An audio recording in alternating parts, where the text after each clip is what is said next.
Hi everyone, I'm Kattela, and I was going to make static electricity.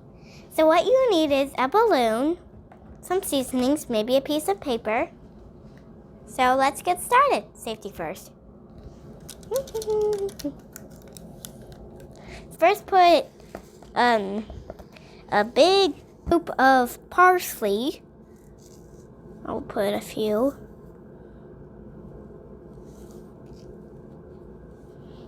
And now we're gonna see if it sticks.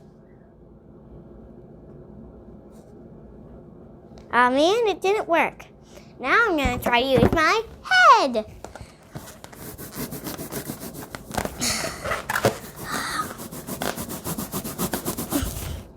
That should work. Well, look, it's sticking. Let's rub it here.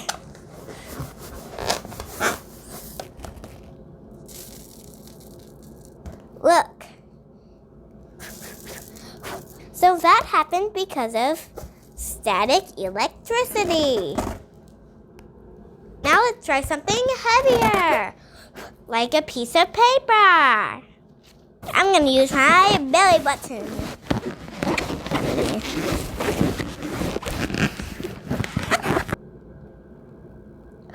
It's working.